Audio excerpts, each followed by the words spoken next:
Hello everyone, welcome back to my YouTube channel MS infotech. तो चलिए आज मैं आप लोगों को बताने वाला हूँ कि दलसिंह सराय में जो आंदोलन हुआ था, जो प्रोटेस्ट हुआ था, उस दौरान क्या हुआ एक बुजुर्ग को, उसके बारे में जानेंगे और क्या ये आंदोलन सक्सेसफुल रहा या नहीं रहा, ये चीज़ जानेंगे सुरजीत श्यामली जी के वीडियो के जरिए। तो चलिए उनका वीडियो शुरू करते हैं। उनका वीडियो शुरू करने से पहले मेरे चैनल को सब्सक्राइब कीजिए, लाइक कीजिए और ज़्यादा से ज़्यादा शेयर कीजिए और बेल आइकन पे प्रेस करना ना भूलें ताकि जो भी मैं वीडियो बनाऊं उसका नोटिफिकेशन आप लोगों को मिलता रहे।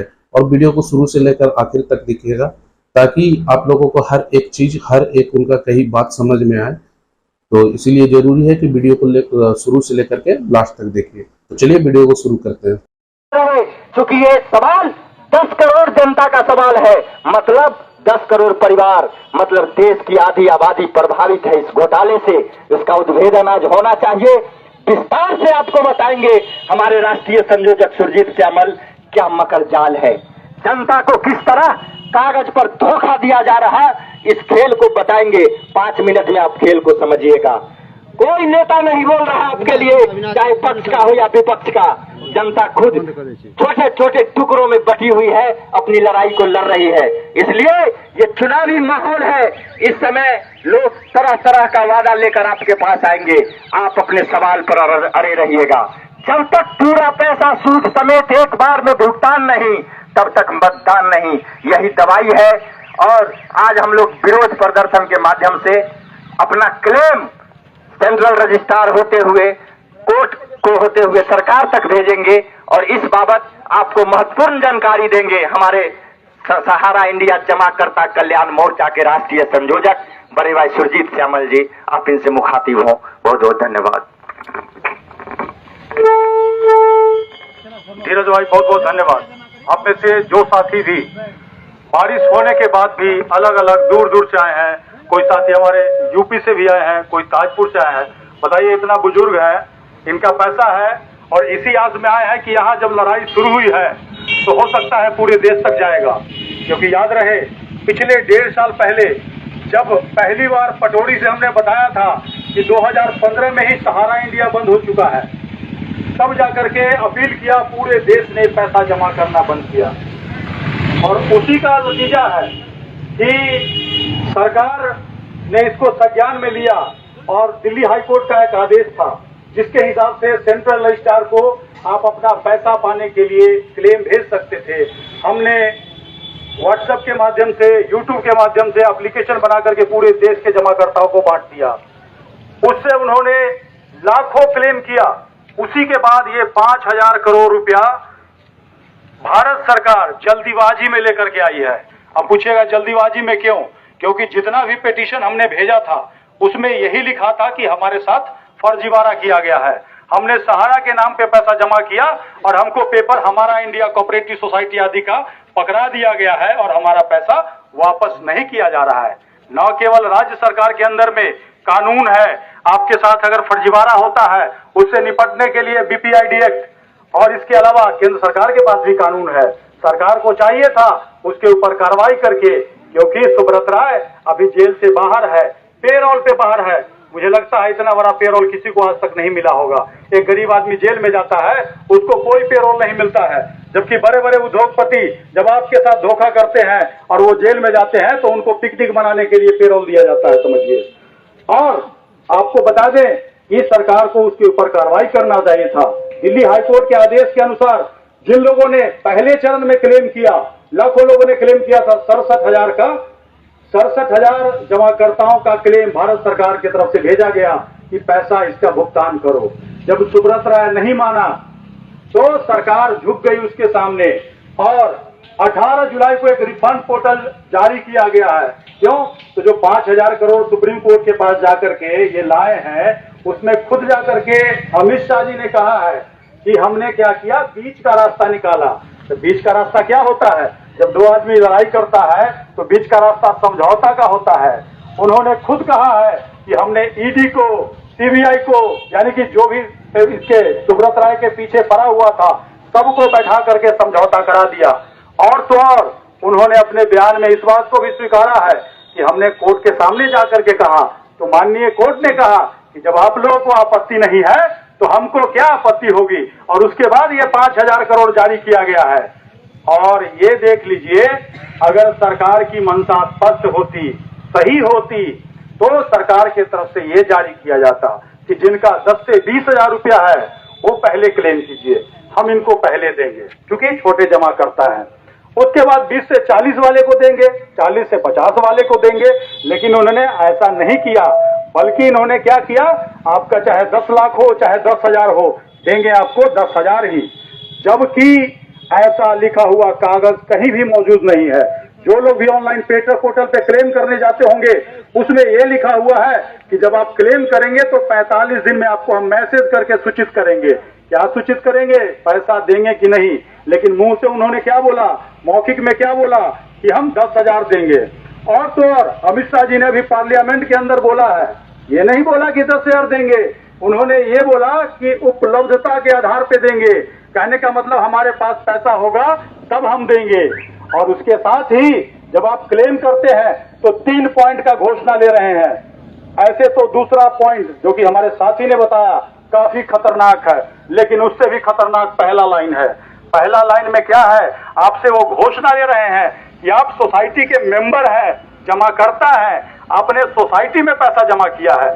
जबकि आपने पैसा किस में जमा किया है, एक बार बोलिए। सहारा इंडिया में किया है, सहारा इंडिया में जमा किया है।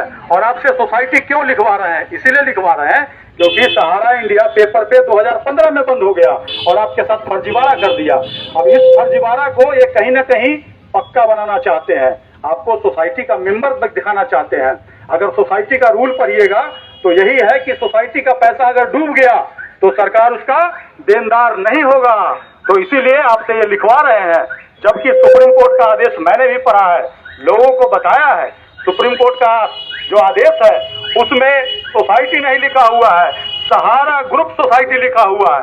तो ग्रुप का मतलब क्या हुआ, सहारा का जितना भी कंपनी है वो सब उसके अंदर आ गया। और इन्होंने क्या किया, ग्रुप हटा करके वहां पे सोसाइटी कर दिया।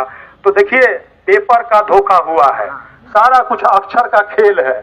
पैसा पा लिए ऐसा लिख करके आप साइन कर दीजिएगा तो अगला से कितना भी नाक रगड़ के मर जाइएगा, कोर्ट चले जाइएगा, आपको पैसा वो नहीं देगा, नहीं चाहेगा तो नहीं देगा, सीधा बात है। तो आपसे एक तो घोषणा ये ले रहे हैं, दूसरा पॉइंट के सबसे लास्ट लाइन में ये ले रहे हैं कि सहारा सीआरसी रिफंड पोर्टल पे जब तक निपटान नहीं हो जाता तब तक आप कहीं भी इसका दावा नहीं कर सकते, किसी फोरम में, किसी कोर्ट में। कहने का मतलब क्या हुआ, निपटान कब होगा ये इन्होंने बताया ही नहीं। पहले बार कहे हैं कि 10,000 देंगे, लेकिन दूसरा पैसा या पूरा पैसा कितना दिन में देंगे न कहीं कहा है और न ही कागज पे लिखा हुआ है। अब ऐसे में जब तक निपटान नहीं हो जाता, मतलब जब तक वो चाहे निपटान कर सकते हैं, इसका कोई टाइम बाउंड नहीं है। और आप एक बार उस क्लेम कर लीजिएगा, हो सकता है अमित शाह जी 10,000 रुपया आपको दे भी दे, हो सकता है दे दें, हम ये नहीं कहते नहीं देंगे।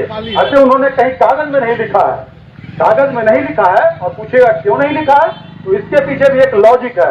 अभी पूरे देश के अंदर 10 करोड़ जमा करता है सहारा इंडिया का, जो कि सेंट्रल रजिस्ट्रार भी बताता है, अमित शाह जी भी बताते हैं। और ये जो पोर्टल लाया गया है उस पे मात्र 1 करोड़ 7 लाख लोग ही क्लेम कर पाएंगे। जो लोग भी यूट्यूब देखते होंगे तो एक बार यूट्यूब में अमित शाह जी का भाषण सर्च कीजिए और सुनिए। 18 जुलाई को ये बात उन्होंने खुद कहा है। अब ये देखिए, 1 करोड़ 7 लाख आदमी को अगर 5,000 करोड़ में से देना पड़ेगा तो 10-10 हजार रुपया हो पाएगा, कभी नहीं हो पाएगा। तो इसीलिए 10,000 नहीं लिखा हुआ है पेपर में, क्योंकि मुंह से तो वो कुछ भी बोल देंगे, कहेंगे अच्छे दिन आएंगे। अच्छे दिन आए किसी के नहीं आए। अच्छे दिन में 400 रुपए का गैस सिलेंडर मिलता था ना, हाँ, उससे अच्छे दिन लाने की बात कर रहे थे। और ये कितने का भी हो गया, 1100 का हो गया कि नहीं हो गया, 1200 का हो गया। तो इसी तरह अभी आपको ये 10,000 मुंह से कह रहे हैं, लेकिन मानते हैं हम थोड़ी देर के लिए, हो सकता है 10,000 दे देंगे। लेकिन अगर आपका 1.5 लाख रुपया होगा, 50,000 रुपया होगा, बाकी का पैसा वो जब चाहे आपको देंगे, उनकी मर्जी है। वो एक तरह से आप समझौता में चलेंगे। जो लोग भी बैंक के अंदर लोन लेते होंगे, बैंक के अंदर जिन्होंने भी लोन लिया होगा उनको बता दें कि आपने 1 लाख रुपया लोन लिया है समझिए, और आपका सूद भर करके 1.5 लाख हो गया, तो बैंक बीच में क्या करता है, जो सेटलमेंट कर लीजिए, आइए समझौता कर लीजिए हमारे साथ, हम क्या करेंगे, आपका सूद माफ कर देंगे। कई बार क्या होता है, 1 लाख का जो सेटलमेंट है ना, कभी कभी आप गरीब हैं, लाचार हैं, तो 80,000 में भी हो जाता है, कभी कभी 50,000 में भी हो जाता है। लेकिन आपको उसका टर्म बताया जाता है। और यहाँ पर जो आपसे क्लेम करवा रहे हैं उसका नियम ही नहीं बता रहे हैं, क्योंकि सुप्रीम कोर्ट को यह कहा था कि हम बकायेदार का पैसा देंगे, जिनका पैसा बाकी है उनका देंगे, लेकिन यहाँ पर ये 10,000 का नियम बना दिए, लेकिन उसका पेपर ही नहीं दिखा रहे हैं, जिसका हमने 31/7/2023 को भारत सरकार से लेकर के सेंट्रल रजिस्ट्रार को, माननीय चीफ जस्टिस सुप्रीम कोर्ट को, और इसके अलावा जो जस्टिस जो है जिनको निगरानी दिया गया है, पूर्व न्यायाधीश है, निगरानी करने के लिए उनको 15 लाख रुपया महीना मिल रहा है। ये जो पैसा आपको दिया जाएगा उसके लिए उनको 15 लाख रुपया महीना दिया जा रहा है। उसके बाद उनके साथ एक वकील साहब, उनको 5 लाख रुपया महीना दिया जा रहा है। आपका भले ही पैसा मिले न मिले, उनको ये सैलरी मिलेगा, आप ही के पैसे से मिलेगा। उनको भी चिट्ठी लिखा, उनके तरफ से भी कोई जवाब नहीं दिया गया। हालांकि उनका कोई एड्रेस नहीं बताया हुआ है, लेकिन हमने सेंट्रल रजिस्ट्रार के कार्यालय से ही के पते पर ही भेजा और वो रिसीव भी हो गया। वापस नहीं आया मतलब रिसीव हो गया, तो उनके तरफ से भी कोई जवाब नहीं आया। आप ये देखिए, आपके घर के कोई लोग जो पैसा जमा कर रहे थे, उनकी मृत्यु हो गई है, वो आधार से कैसे लॉग इन करेंगे? हमको बताइए, कर सकते हैं? नहीं कर सकते हैं। तो ये किसके साथ धोखा कर रहे हैं? आपके साथ धोखा कर रहे हैं। आपको छांटना चाहते हैं। वो चाहते हैं कि कम से कम लोगों को हम पैसा दें, कम से कम लोगों को हम पैसा दें, और इलेक्शन में ये कहें कि हमने आपको 10,000 दिया है, हमको वोट दीजिए, हम आपको पूरा पैसा देंगे। ऐसा आपको कहने के लिए इन्होंने पूरा न्यूज चैनल को लगा रखा है, लेकिन जो सच्चाई है कोई न्यूज वाला नहीं बता रहा है। आपको याद होगा, हम लोगों ने जैसे ही अमित शाह जी का 18 जुलाई को पोर्टल लॉन्च हुआ था, वैसे ही हमने अपने फेसबुक पेज के माध्यम से, जिसका यहाँ पे लिंक दिया हुआ है, और आप लोगों को हमने क्या किया है, एक पर्चा भी दिया है, उसमें भी है, उसमें जाकर के देखिए। उसी दिन 3 घंटे के बाद ही लाइव आकर के बता दिया कि ये बहुत बड़ा धोखा है, आप लोग रुक जाइए, कोई आदमी क्लेम नहीं कीजिए। पहले भी हम कहते रहे हैं कि पहले उसका टर्म एंड कंडीशन पढ़ लीजिएगा, और हम पढ़ करके आपको बताएंगे, उसके बाद ही क्लेम कीजिएगा। क्योंकि दूध का जो जला होता है ना, वो छाछ को भी फूक फूक करके पीता है। याद रखिए, 2015 में मोदी जी की सरकार थी, सहारा इंडिया बंद हुआ, लाइसेंस रद्द हुआ, आपको क्यों नहीं बताया गया? जबकि उन्होंने कहा था, मैं भी चौकीदार, कहा था कि नहीं कहा था? आपने उनको भरोसा करके वोट दिया था ना, तो उनको बताना चाहिए ना भाई सहारा बंद हो गया।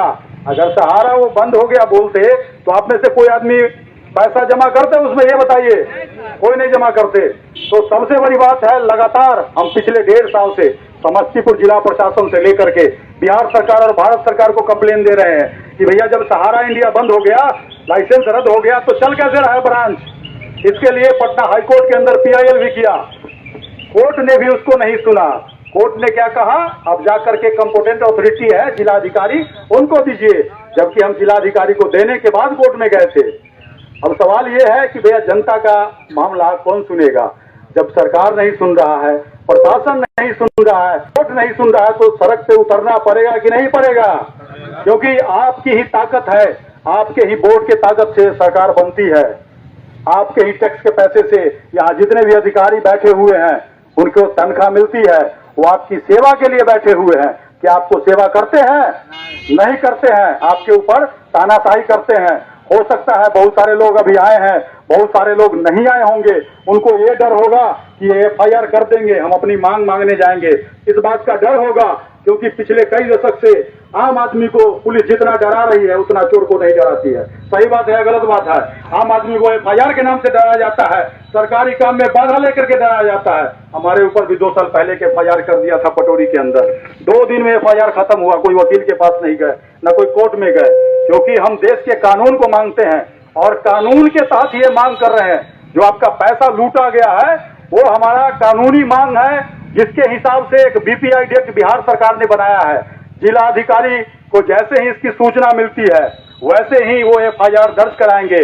उससे पहले क्या करेंगे, एक विज्ञापन निकाल करके पूरे जिला में बताएंगे कि भाई जिसका पैसा नहीं दे रहा है वो सब हमारे पास कंप्लेन जमा कीजिए। कंप्लेन जमा कीजिएगा, उसके बाद वो क्या करेंगे, उसका लिस्ट बनाएंगे। जितना आदमी कंप्लेन जमा कीजिएगा उसको गवाही में नाम लिखा जाएगा, इनका इतना पैसा बकाया है, उसका लिस्ट बना करके अगला का प्रॉपर्टी अटैच किया जाएगा, यानी कि जब्त किया जाएगा, उसको बेचा जाएगा पता करके, और बेचने के बाद उसके बाद आपका पैसा वापस किया जाएगा। इसमें हालांकि 2 साल का समय लग सकता है, हो सकता है 3 साल का भी समय लगे, लेकिन इसका कार्रवाई ही नहीं शुरू किया गया। आश्चर्य की बात तो यह है, हम 2 बार जिलाधिकारी से मिलने गए, लेकिन जैसे ही हमारा नाम सुनते हैं वो रूम से निकलते ही नहीं है। बाकी सबसे मिलते रहते हैं लेकिन हमसे नहीं मिलते हैं। 4 घंटा तक हम लगातार बैठे रहे, लेकिन 4 घंटा तक वो नहीं निकले अपने रूम से।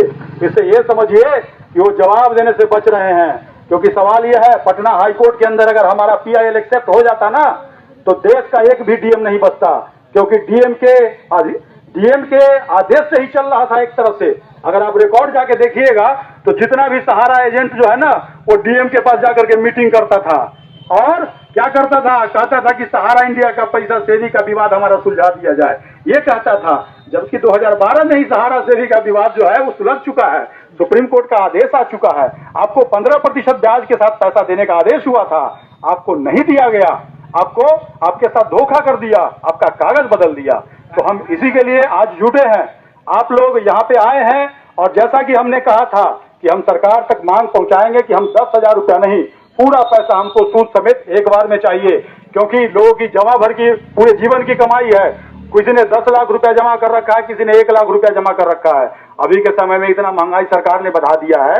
हम इसलिए सरकार कह रहे हैं, क्योंकि आपको भले ही शहर में रहते होंगे कोई आदमी, तो आपको ये कहता होगा कि 300 रुपये जो टमाटर है ना, वो किसने बढ़ाया, तो किसान ने, ऐसा वहां कहा जाता है, जबकि किसान को 20 रुपये भी नहीं मिलता है। सही बात है, गलत बात है? तो ऐसा कहा जाता है, और बीच में बिचौलियों के माध्यम से आपको लूटा जा रहा है। इस बात को नहीं समझिएगा तो फिर से आप उसी को वोट दीजिएगा, फिर आकर के लूटेगा। अब ये बताइए, दूध का रखवाली बिल्ली कर सकता है? नहीं कर सकता है ना। तो अगर हम चोर को चुनेंगे तो हमारा पैसा बचेगा।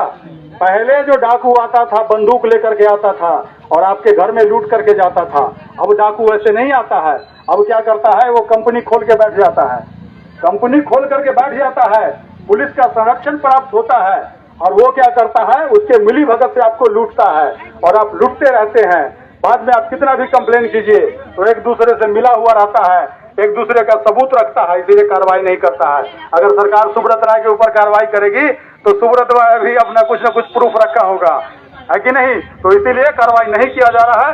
लेकिन याद रखिए, आपके पास बहुत अच्छा समय है। जैसा कि हमने कहा कि 10,000 रुपया आपको इसीलिए दिया जा रहा है क्योंकि अभी इलेक्शन है, तो आप भी इलेक्शन को याद रखिए। जब सरकार को लगेगा कि हमारा वोट खराब हो रहा है तो हो सकता है आपका पूरा पैसा देने की भी बात करे। इसलिए इस बात को जो लोग भी आए हैं अपने गांव में, घर में जाके बताइए। आपके जो जनप्रतिनिधि हैं आए, उनसे पूछिए कि सहारा के मामले पे क्यों नहीं बोल रहे हैं। हमारा भी पैसा है, गांव गांव का पैसा है, हर गली का पैसा है। जो नेता वोट मांगने आए उससे पूछिए, सहारा के पैसे पे क्यों नहीं बोलते हो, किस लिए वोट दिए थे तुमको, ये बात आपको बताना है। और जो लोग भी यहाँ आए हैं, यहाँ पे जो हम एप्लीकेशन है उस पे साइन करके जाइएगा, आपका कितना पैसा है और एक मोबाइल नंबर। हम यहाँ पे जियो मैडम को देंगे, हमारा जो मांग है जियो मैडम को देंगे, और साथ ही बिहार सरकार से लेकर के भारत सरकार और चीफ जस्टिस जो सुप्रीम कोर्ट है वहां भी भेजेंगे कि हमको ये 10,000 रुपया नहीं चाहिए, पूरा पैसा एक बार में हमको सूद समेत चाहिए। सही बात है, गलत बात है? तो इसी के लिए आप सभी लोगों को कहूंगा कि आप लोगों की ताकत है, पूरे देश के लोगों की ताकत है, जिसकी वजह से सहारा इंडिया का हमने कमर तोड़ दिया। पूछे कैसे तोड़ दिया?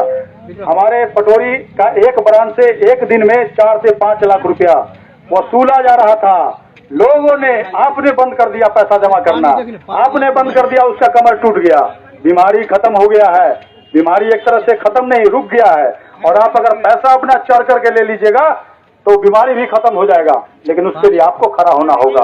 हम अगर जितने आदमी आए हैं उतने से काम नहीं चलेगा। अगली बार जब हम आएंगे तो और ताकत के साथ आना पड़ेगा, तभी इनको पता चलेगा। क्योंकि ये देखिए, सरकार सोई हुई नहीं है, सोए हुए आप हैं, सोए हुए आप हैं, सोए हुए हम हैं। हमारा पैसा है, मांगने के लिए हमको ही जाना पड़ेगा। अगर कोई आपका पैसा ठग लेता है तो उसके दूरा पर जाते हैं मांगने की, नहीं जाते हैं? जाते हैं ना। तो सरकार को आप वोट दिए हैं, हाँ? क्या हुआ है?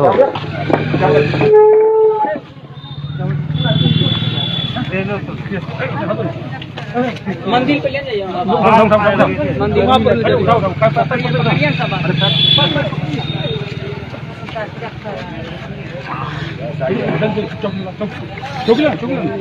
पिछाने वाला नहीं है चौकी पर रखे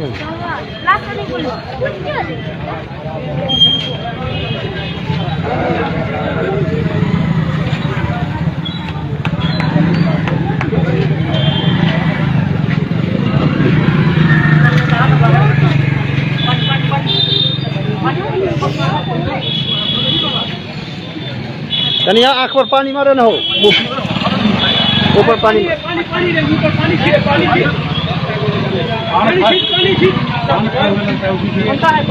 गर्मी है पान लगता है, जर्दा लगती दिया होगा। ठीक है, ठीक है ना।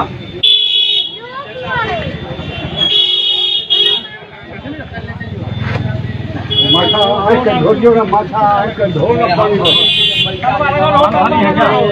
हाँ पान का पैसा जगह बंद हो गए सारा